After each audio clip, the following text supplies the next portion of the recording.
Good morning, and thanks for clicking onto video number 6, where I'm going to start manufacturing the bed frame for the rear of our bus. We've decided to install a queen size bed down the back end here. So we'll be mounting this bed in a east-west orientation, so it'll be going long ways across the bus. This is going to give us a little bit of extra benefit that because the bed is actually narrower than it is longer, it's going to shorten up the bed space that we're occupying here and give us a little bit more room throughout the overall build of the bus for living space. So what I'm going to do here is I'm going to start off by manufacturing a support wall across the ledge here. You'll notice that we've got these steps here, and it's important that we actually keep access to these. So the bed is going to be hinged at the back with some gas struts, and the bed will be able to be lifted up so that if we need to access these, we can. Furthermore, that's going to allow us ease of storage for underneath the bed as well. So like I just mentioned, I'll start off with a wall going across the front here. I'll be setting the height of this wall at the maximum height of this ledge here at the very back. So that way it'll keep the bed resting in a dead flat position. This is a Hino RG197, so any other guys that are building one of these, you'll just notice that back ledge there, it actually does slope away. So it's important that I take my measurements from the highest point here. So I'll take a measurement from the window ledge to the highest point, mark that off here as well. And what I've got down here, and you probably can't quite see it in the video, but we've got these nice little steel plates that are already in the bus. So I've decided to utilise those to actually mount the bed frame to it. To do that, I'll be using a riv nut machine, and that's going to give us a couple of nice M8 anchor points that I can attach the frame to. Because I'll be keeping an eye on the weight of the bus, I need to make sure that I don't over-engineer anything structurally, because this will actually add to the overall weight and it all sort of creeps up. So for the wall across the front here, the frame is going to be made out of 1 inch by 2.5 mil, steel square tube. And the bed frame itself, I'm going to use 50 by 25 mil. So that's going to give me a little bit more strength long ways, because it's got to support the weight of 2 people there. So anyway, off to the workshop. I'm going to start cutting and welding and see how this goes together.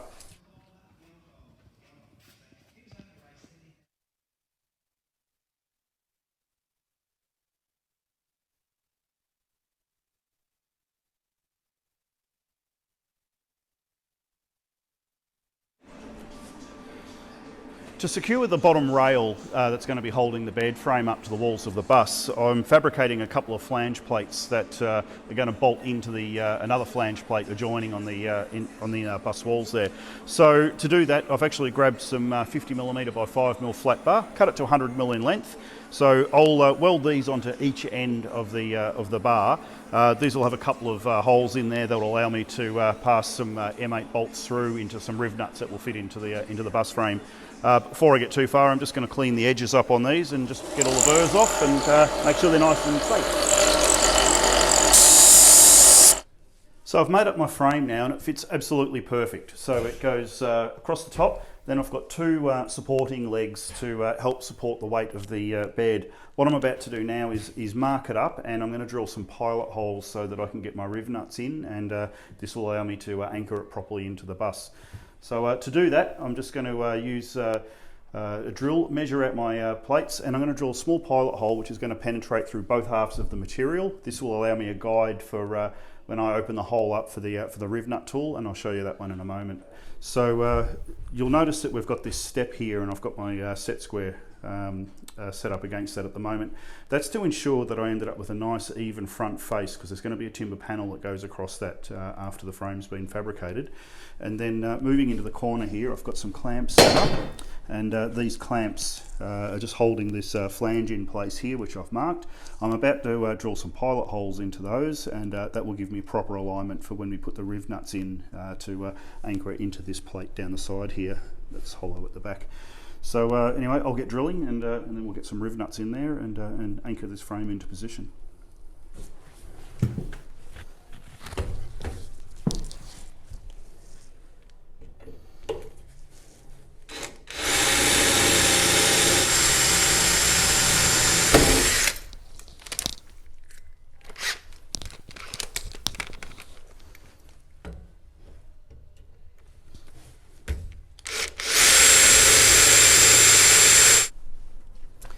Now that I've made up the lower frame for the bed base, I need to attach it to the bus, and to do that I'm going to be using what's called a riv nut. And if you're not aware of what a riv nut is, it's an aluminium, a bit like a pop rivet, but it's got a thread built into it. I'll just try and get that down there so you can see, and we can actually screw that in.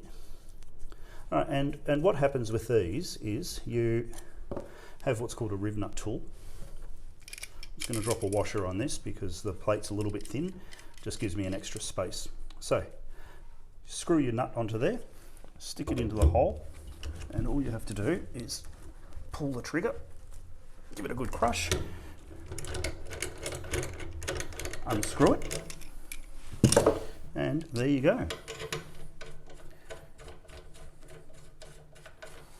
Now these things are really cool. If you've got material that's a little bit thin for tapping a thread into or whatever, you can pop one of these riv nuts in there, and it gives you a good anchor. Just so you can see how these riv nuts work, I've just put one onto the tool here, and I'm just going to pull this trigger, and you'll see as I pull it, see how it's expanding? It's just like a rivet. Screw this off. There you go. Oops. Nice and easy.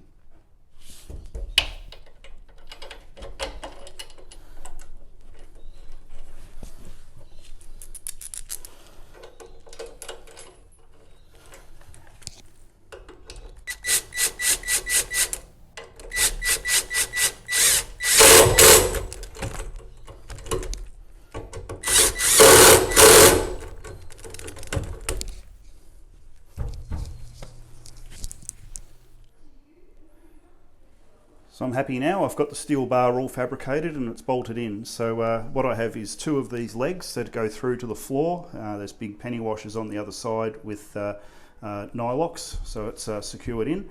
And then on the side walls of the bus, riv nuts with penny washers and M8 bolts.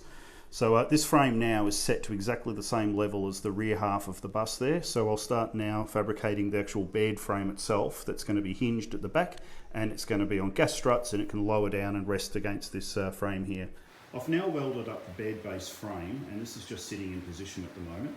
And we want this to be hinged from the rear. So to do that, what I'm going to do is utilise the existing holes that were mounting the rear bus seats. I've cut myself, or what I will be doing is cutting two pieces of 40mm by 5mm flat bar, and I'm going to position that, and we'll have holes going through that are going to line up with the existing seat holes. And I'm using a gate hinge here, and the gate hinge will be welded to the back of this flat bar and also to the rear of the fold up on the bed frame. So once that's all bolted down and in position, that's going to allow the bed frame to actually hinge from the back and lift up, so we can then still use the under bed storage and also gain access to some of the service hatches for the rear mount engine. So I've finished my bed frame brackets now, so there's two of these, and what we've got here is my 320mm by 40mm by 5mm flat bar. Got my two holes in it. So these will line up to the existing holes that were securing the back seats. And we've got half of our gate hinge on here. And the way this will work is a bed frame. So I've got the hinges, other half welded onto here. It'll slot onto there. And these will allow the bed to hinge up and down. So I'm just going to go and fit this into the bus in a moment and finish off giving it a bit of a paint, and we'll see how she comes up.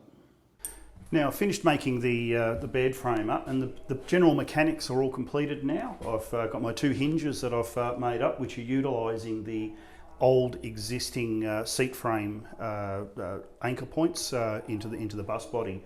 So what I've done is I've made up some brackets that actually fit into that, and they're welded up into the rear of my bed frame. So general mechanics now, we've got the bed frame, and like I said, we're running long ways, so the bed frame now is hinged nice and tight across the back, and I'm just at the point now where I'm going to start fitting the gas struts. So I've got one strut just pinned into position at the moment, just to hold that frame up for me whilst I'm working on the other side. So the struts that I've chosen are, apart from being lost, okay, got these ones from the Jayco shop around the corner, and I selected these ones. They're the same ones that they use for their bed frame. So instead of mucking around with all the calculations of weight and whatnot, I thought I'll just go down, have a look at the caravans, see what they're using. It's still a double or a queen size bed, and just picked a nice heavy one. So these ones here, they cost $49 each, and the rating on them is that they're a 500 Newton meter strut with an extension of 830 millimeters long. So they're going to do the job nicely. And to secure those, they come with, in the kit, the little ball. So I've drilled a hole already into the frame of my bed, and I've inserted an M8 riv nut. So I'll just screw this guy in and start fitting up the struts. One earlier failure that I did see is that you can buy these little brackets, which for the other side, they're just under a general part down there. You can see here that the bracket, lost my camera, there we go. The bracket, it lasted about 5 seconds. So what I'm going to do there is flick these things into the bin, just a waste of money, and using these supplied balls, I'm going to make up a heavy duty bracket out of some angle iron. So I'll make that up, and then she'll never fail. So these here are the hinges that I've manufactured. So basically that's 40mm flat bar, 5mm thick.